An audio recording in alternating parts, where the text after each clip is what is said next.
Welcome back, everyone, to Star Trek Revisited with me, your host, Peter.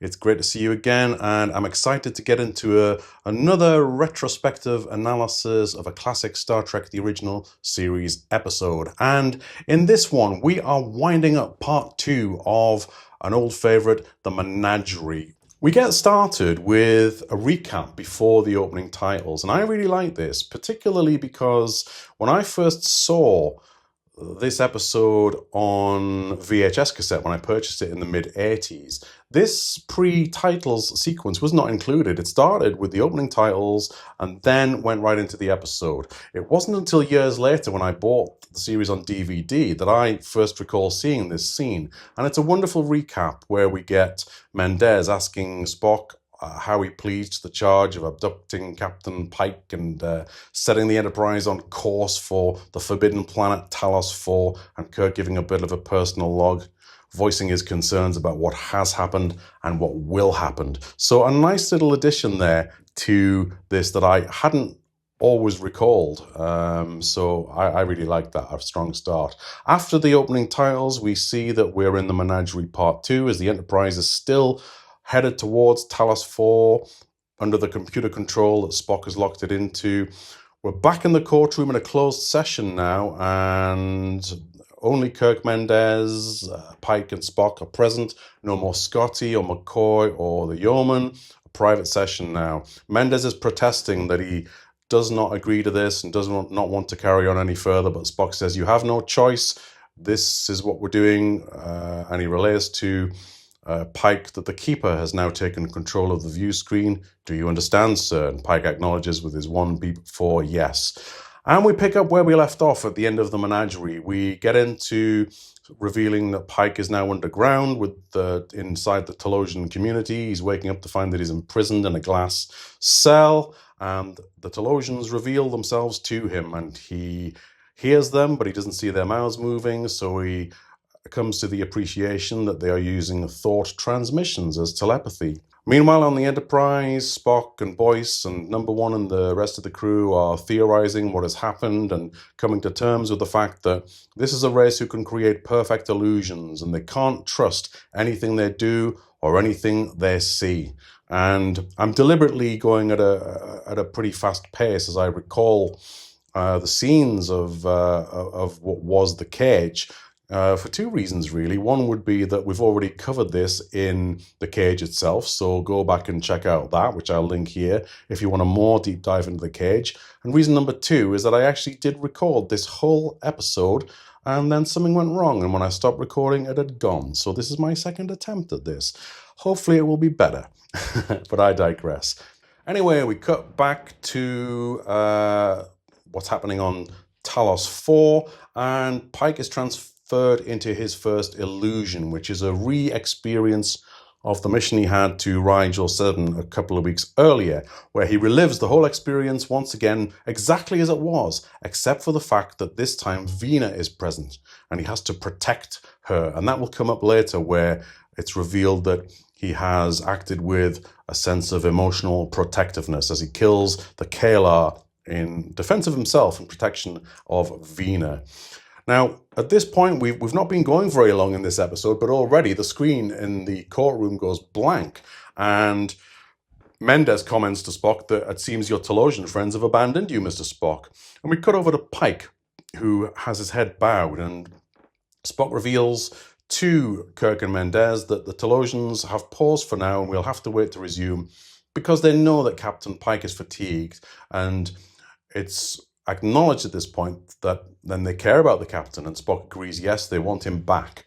And we end the scene with Spock resolutely stating that they'll have to wait and resume later. And indeed, in the next scene they do. We get a captain's log, and Kirk relays how difficult he is finding this situation as they're all returned to the courtroom, Pike pushed into place by two security guards, and then we get cracking again with the transmission from Talos 4, where Pike is discussing with Vina in his cell exactly what is going on and who she is. Is she real? Is she not real? What is their situation, basically?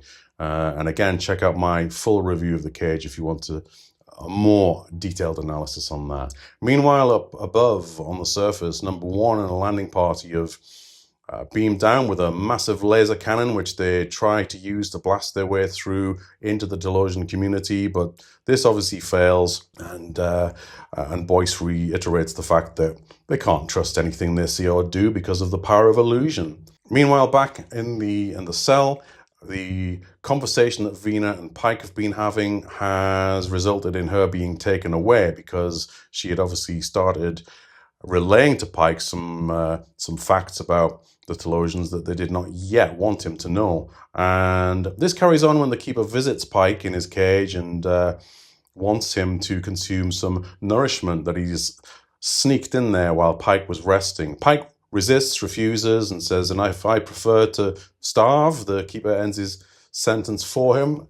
And the Keeper then says, you overlook the more unpleasant alternative of punishment. And he takes Pike into illusion of a fable he once heard in childhood, a very fiery looking fable that looks very, very unpleasant. So Pike relents and consumes the nourishment, and as he stands up, he charges at the transparency, trying to get at the Talosian again, with anger in his eyes and on his face. And the Talosian backs off, surprised, and Pike takes note of this and says, that's very interesting. You were reading my thoughts then? And Pike realizes that maybe primitive emotions like anger and hate can block their ability to read them. But the Talosian again pushes his own agenda. He wants to talk about Vina and the fact that he's pleased that Pike is showing an emotional protectiveness of her first, and now one of sympathy when Pike complains to the Talosian that he's the one not cooperating. He should be the one to be punished. Why is Vina getting punished? So there we go.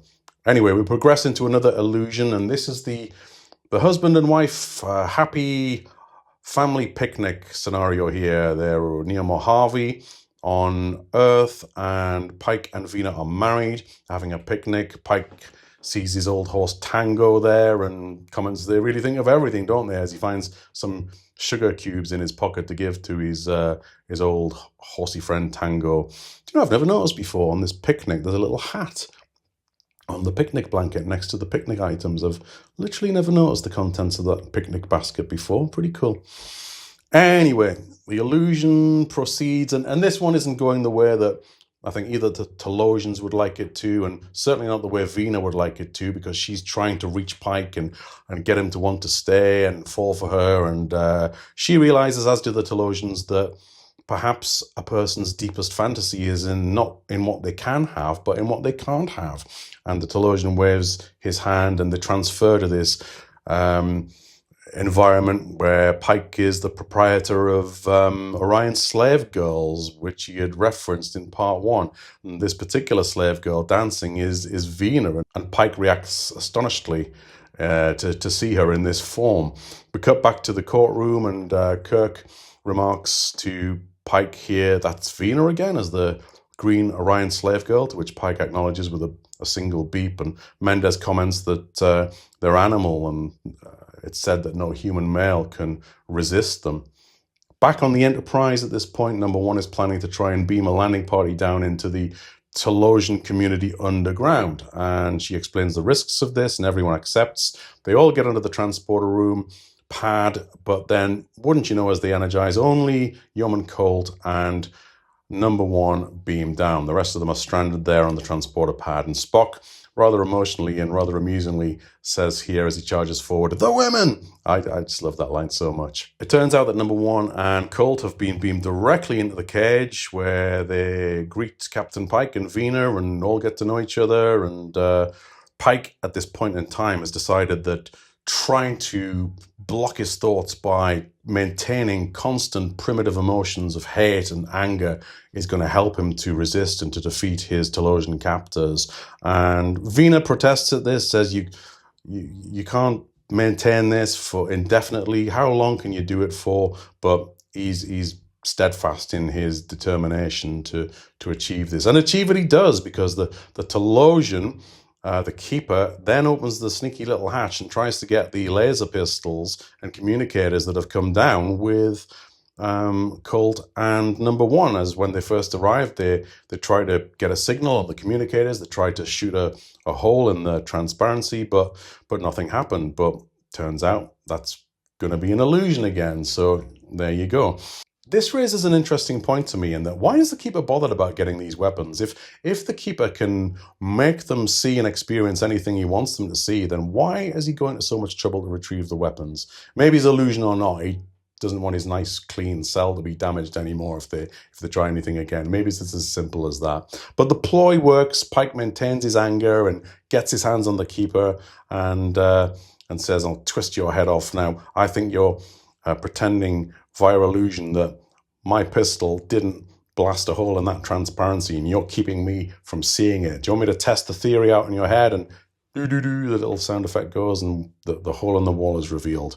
And off they go out of the cell. And at this point in time, we're back in the courtroom and the screen goes blank. It just goes dead. Spock actually looks a little bit surprised at this. And I must admit, I'm always a little bit jarred by this scene. I never quite understand why we have this pause at this point, because Mendez comments that, "Oh, your Talosian friends appear to have abandoned you." And Spock says, "Gentlemen, a moment, please." He pleads for some patience as he waits for the connection to be restored. So this is all quite confusing.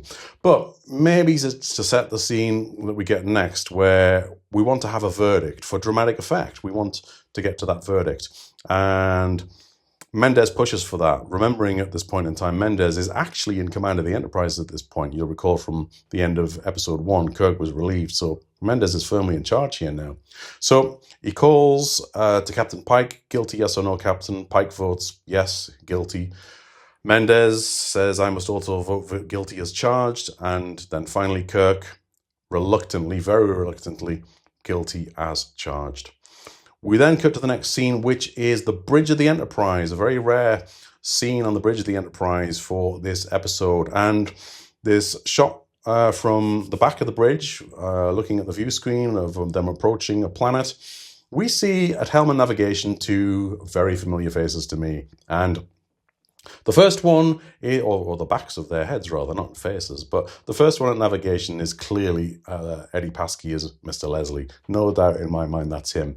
Now, on duty at helm in parts 1 and 2 of Menagerie is Mr. Hansen, but I don't think that's him.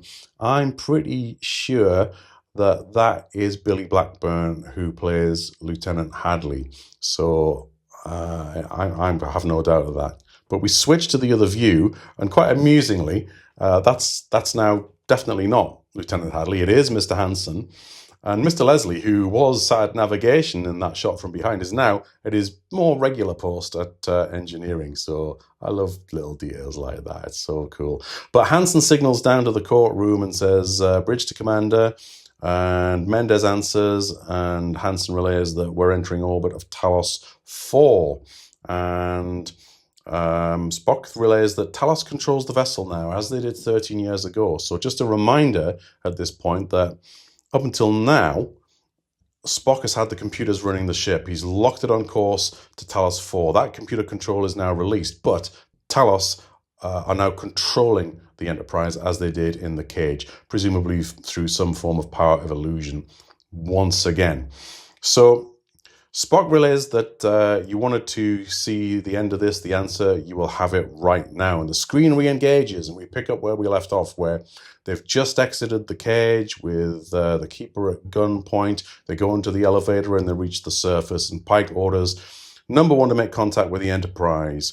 And we get to the point where two of the Keeper's fellow Talosians arrive up in the lift, and they relay that they've scanned the memory banks of the Enterprise and found additional information on the human race. And the Keeper, when he gets this communicated directly into his brain through telepathy, reveals that they had not thought it possible that the human race could be a species with such a unique hatred of captivity, and this makes them too violent and predictable a species for their needs, which ultimately would be to repopulate their planet with a species on the surface, because as they are, with their powers of illusion, their mental power, they've forgotten how to maintain a planet. They've forgotten how to use tools and make things. And their race is slowly dying off, and that is their whole purpose here. That's what they want from this. They're looking for suitable species to take their society forward.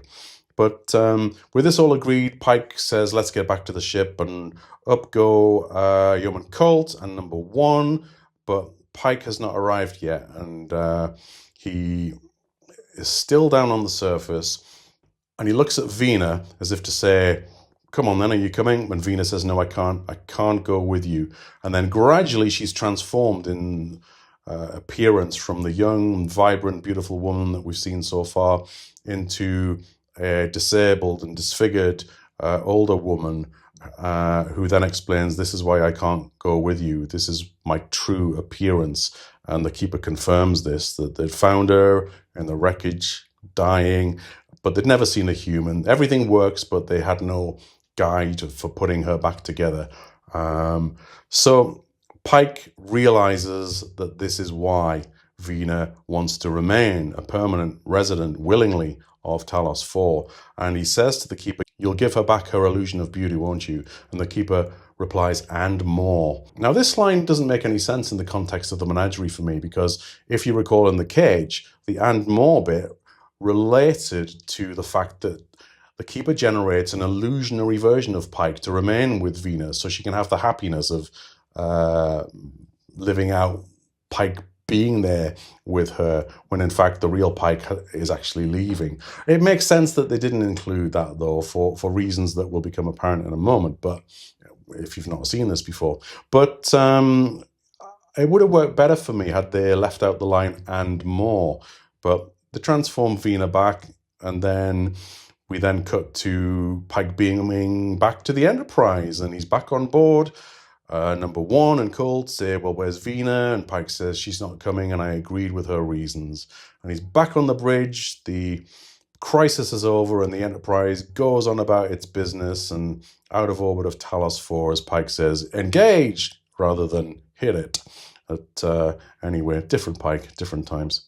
Now, before we leave the world of Captain Pike and the 13 years ago flashback behind completely, and we get to the end of this episode, I just want to relate to you a little bit of an amusing trivia that I personally had on my first recollection of ever seeing in the Menagerie. And this was years before I was able to buy the VHS cassette of it, which would probably be in the mid-80s, maybe around 86 or 87. Prior to that, I had only seen the Menagerie once before. I'm not sure how old I would have been, but I didn't have the ability to record and rewatch then. I had to just watch it when it was on TV. And I remember watching it for the very first time, and I came into the episode, and I think it was part one, where it was already well in progress. The court-martial was already going on. And I remember clearly a line of Mendes saying, just because the prisoner is your first officer and your personal friend. So it was mid to late episode one, part one, that I saw. And I remember, I was familiar with Star Trek at this time. I was familiar with watching episodes weekly with Kirk, Spock, McCoy, the usual gang there. But when I saw this flashback, in my brain at that time, I thought, wow, there must have been way more Star Trek than I really knew there was. I'd always thought that there was tons of it. There's only 79 episodes of the original series, but in my head, I'd always thought there was hundreds and hundreds, because Star Trek was always on growing up. It always seemed to be on TV. But I just thought to myself, wow, it must have been going on for years, because there's obviously older stories with this other captain and this other crew, and only Spock was still there. And I so wish that had been true, but I later found out that this was actually just archive footage from the original pilot that had been filmed a couple of years before. So I was always slightly disappointed to find that out, because can you imagine if there'd been sort of a couple of seasons at least of Star Trek in the format that we were introduced to in the cage? But there you go, a little bit of trivia in my perception of what this was when I first saw it. But anyway, we go back to this episode, and with our final flashback completed, we're back in the courtroom. Kirk gets up and he goes over to Spock, and he gives him a little glance as if to say, why didn't you tell me? And we get into more of that in a minute. And he turns to Commodore Mendez, and he starts to say, Commodore, don't you think, as if he's about to say, and what I do think he was about to say was, there's extenuating circumstances here, isn't there? Spock had a really good reason for wanting to get Pike here, and it's clear that Pike can benefit from being on this planet. Just as he's about to get that sentence out, though, Mendez promptly vanishes, and there's an empty chair there, and everyone, well, Kirk looks stunned. I'm sure Spock was expecting this. As over the speaker comes the voice of the Keeper, who addresses Kirk directly. "Captain Kirk," he said, "what you now seem to hear are my thought transmissions." And he goes on to explain that the presence of Commodore Mendez on the Enterprise and earlier in the shuttlecraft had been an illusion. He'd never really been there. And the reason for this being that Mr. Spock had relayed to us your strength of will, and it had been decided that the theatre of a court-martial would keep Kirk distracted enough from trying to too soon regain control of his vessel. So really, really clever on the Talosians' part, which leads me to two questions about this. The first one being, just how far-reaching is the Talosians' power of illusion, that they could reach out so far across to Talos 4? I don't know how big a distance that would be in terms of sectors or parsecs or whatever you want to call it. I'm not that clever enough to work that out. I don't have a map of the Star Trek galaxy to hand, but considerable, I would imagine. So how far does their power reach that they can do that and create such illusions? The second point is, at what point did the real Commodore Mendez on Starbase 11 turn into the illusionary Commodore Mendez, and how exactly was that done? Was sort of a double illusion projected at both Kirk and Mendez? So from Mendez's perspective, the real Mendez, that is, something different was happening as Kirk and illusionary Mendez, having seen that the Enterprise had departed orbit without authorization, now hurriedly board a shuttlecraft to give chase. So how did that all work? I'm really interested in just how the Talosians could make the illusions not only work over that greater distance, but also to that level of complexity that Kirk and an illusory Mendez could get to a shuttle unchallenged and authorize its launch, and off they go. Clearly communications were blocked and jammed as part of this. Far-reaching powers from the Talosians here in demonstration. I've just thought of a third thing as well. At what point was Spock contacted by the Talosians? How did that dialogue begin? Because it obviously happened. I don't know who contacted who and how. That's never made clear, and we can theorize. But and it would be interesting to know as well at what point Spock became aware of Pike's injury. It's also interesting to me as well that, given Strange New Worlds, the current series of Star Trek that's going on Paramount Plus, it's well established in that show, and stop listening if you haven't watched it, spoilers ahead, but it's quite established in that show that Pike is aware of what is going to happen to him, his ultimate fate, that he's going to have this accident and end up in this wheelchair. And all through Strange New Worlds, he's not been shy about telling people this. I don't recall specifically if he has ever told Spock. He's certainly told Number One. He's certainly told Marie Battelle.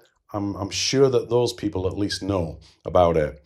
It would surprise me if he's not told Spock, but maybe he hasn't. But if he has, it would kind of make sense that Spock knows this is going to happen at some point in the future, and maybe he's planned for this all that time, being prepared for it. So who knows? It's an interesting thought, though, isn't it? The Keeper goes on to explain to Kirk that Captain Pike is welcome to spend the rest of his life on Talos 4, unfettered by his physical body. The choice is yours and his, and the message fades. Kirk, so much for him to take in here. Everything has changed in the blink of a few seconds, and he turns to Spock and says, "You could have just told me. You could have just come to me." And Spock says, beautifully here, and this goes so far as to give me massive respect for the character of Spock in terms of the friendship that he holds for Jim Kirk, that he responds, "And risk the death penalty for both of us and not just one?" No, it didn't make sense to do that.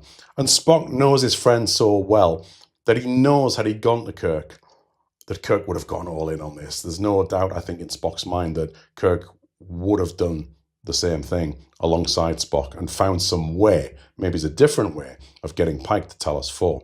At that moment, there's a call from the bridge. Uhura calls down, and there's a message coming through from Starbase 11, and it's explained that those on Starbase 11 have seen the whole thing themselves. There's obviously been no means of communicating, and that communication earlier at the end of part 1 was obviously faked by the Talosians, where Mendez was ordered to take command of the Enterprise, but this is a real one, and the communications block has presumably been lifted at this point. But Mendez and Starbase 11 have seen everything that we've seen here. They've seen the images from Talos 4 and the flashback, and because of the historical importance of Captain Pike, General Order 7 is suspended at this time. No action anticipated against Spock. Proceed as you see fit. Mendez, J.I. Commodore, Starbase 11, and the transmission ends. And wow, that's quite a decision to make. It's very, very lenient, and you imagine in a real-world scenario, the actions that Spock has completed to get this far would not have been brushed aside so easily. But it's a plot device. I get that. It's for the story. We need to move forward from this.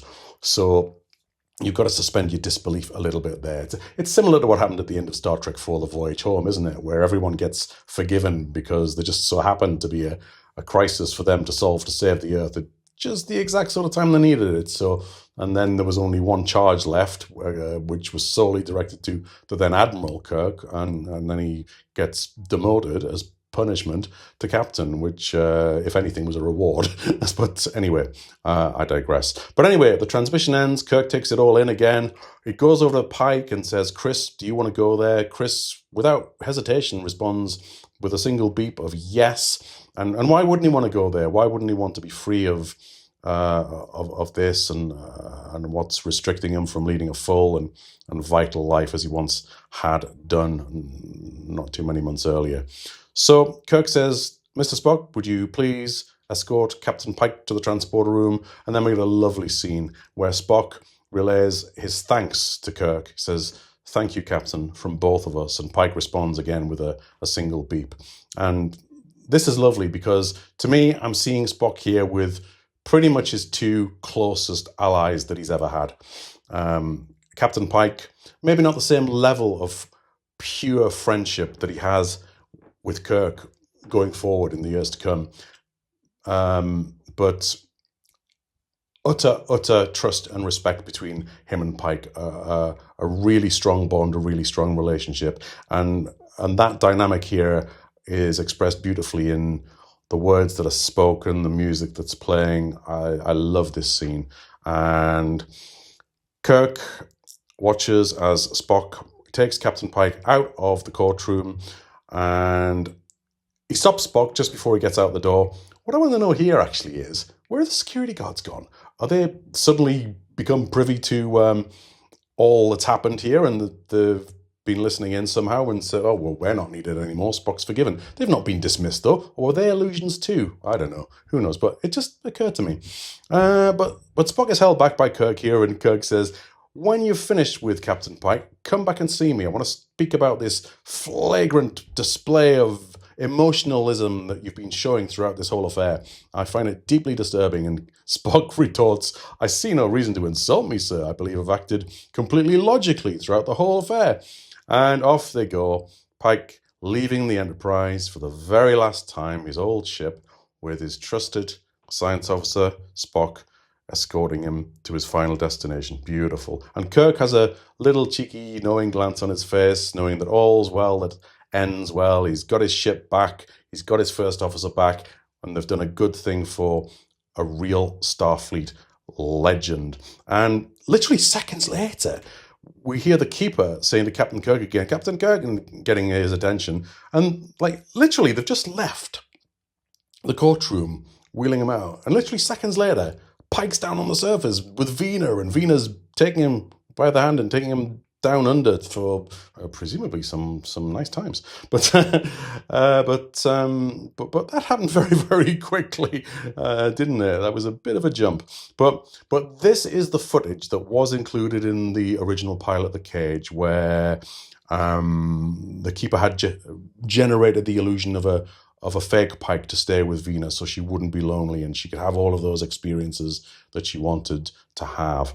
But there we go. And the episode ends on a real high, as we see Kirk appreciating that and the Talosians saying some final words of, Captain Pike has an illusion and you have reality. May you find your way as pleasant. Now, as part one of this two-parter ended, you might recall that it said, directed by Mark Daniels. This one shows directed by Robert Butler. Now, I'm not so sure that's entirely true. And the reason for that being is that Robert Butler was the original director of the first pilot, The Cage. And if you look on IMDb, for both episodes, Menagerie Part 1 and Menagerie Part 2, Mark Daniels is credited for both episodes, and Robert Butler is credited for both episodes, but in the form of archival footage. So I believe that, I don't think Robert Butler was present physically to direct this episode. I could be wrong. If anyone knows different, please correct me. But that's an interesting little twist for me there that I must admit I'd never noticed before. But I think Mark Daniels probably helmed both of these. And it would always make sense to me that I always think when you've got a two-parter, it makes sense not to change directors. That's not to say that they never do. In fact, I know that they do because I've seen it happen many, many times before.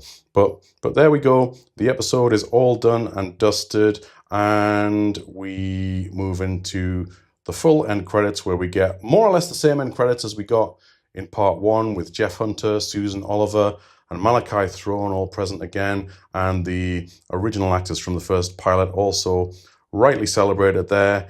We, strangely, maybe they're treating this as an overall story, 1 and 2 both together, but strangely, DeForest Kelley and James Doohan are credited here as well, even though they did not appear in this episode that I can recall. I'm certain they didn't, in fact. Nichelle Nichols, although not seen, was heard. She was heard speaking over the communicator to Kirk at least a couple of times in this episode. And we then get Sean Kenny, who played the disabled Pike, Hagen Beggs as Lieutenant Hansen, and Meg Wiley is the keeper in this episode too. I'm sure she wasn't credited in part one. Again, some very strange differences and discrepancies in the credits between part one and part two, which I find very, very interesting indeed.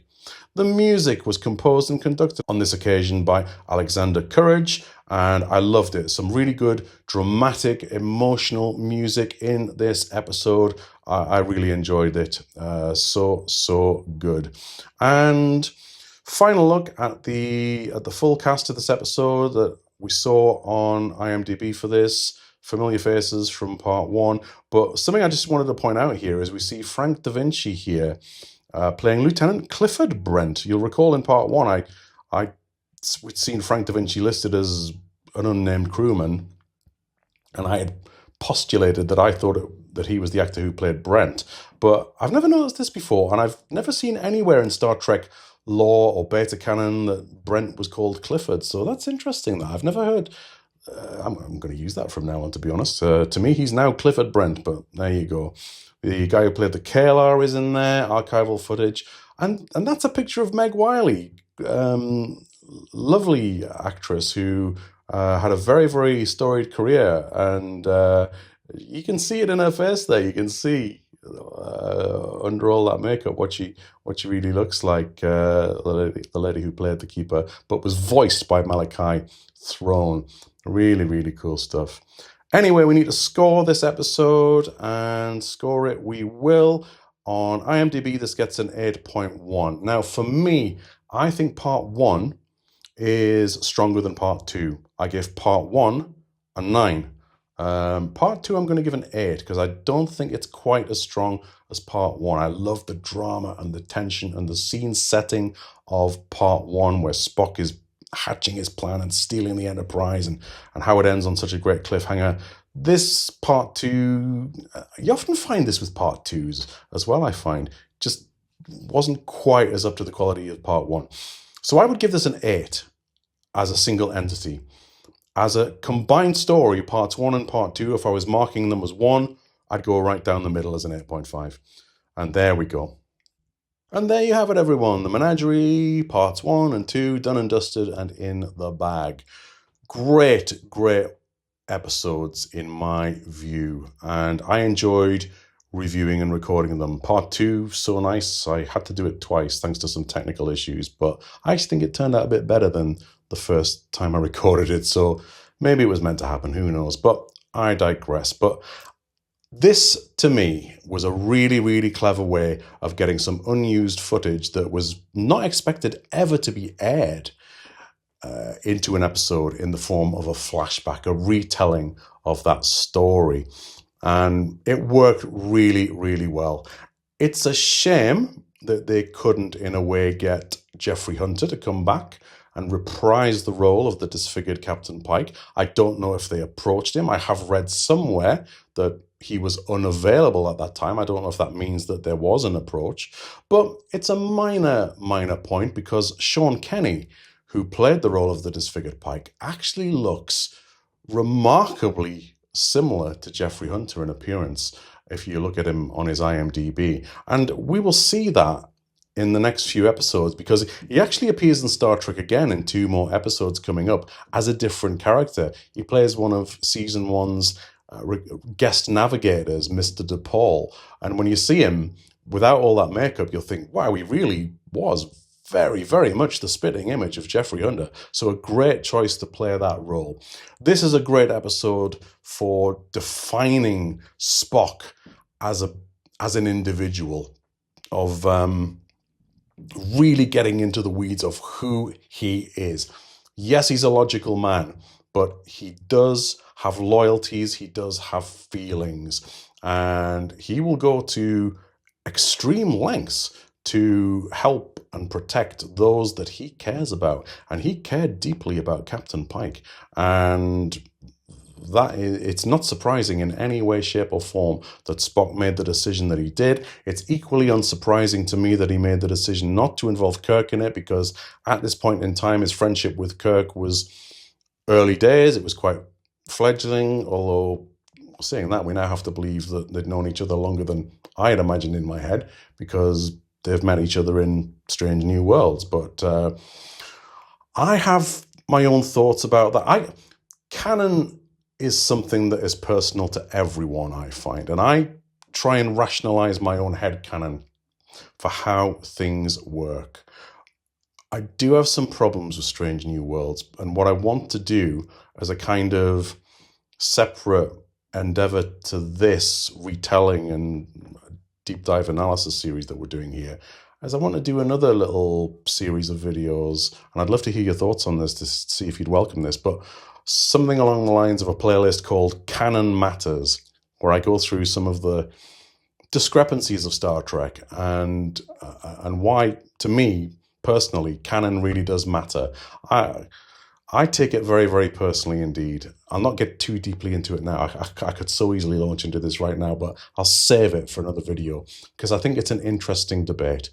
But anyway, what more can I say about the Menagerie? I don't think I have anything more to say. I mean, the most jarring thing about the whole story was probably having to suspend your disbelief in terms of the reach of the Talosian power across the galaxy. In the context of just the cage itself, it definitely felt on a much smaller scale that power was able to be used and manipulated. But other than that, it's a beautiful story, and I can't really think of anything that I would change about it significantly. So that's my thoughts, that's my take. And we'll wind up there. I want to thank you so much for watching along. Please do give me a like if you've enjoyed the episode. Please hit the subscribe button if you would be so kind. It's going to help me to grow so much this channel and reach a wider audience. And I want to connect with so many fellow Trekkies out there. I really do. So that's about it, folks. I will sign off in the way that has become customary on these videos by saying you all take care, stay safe, travel well, and above all else, live well. I've got a band-aid or a plaster on my finger today because I cut myself, but live well and prosper. Bye.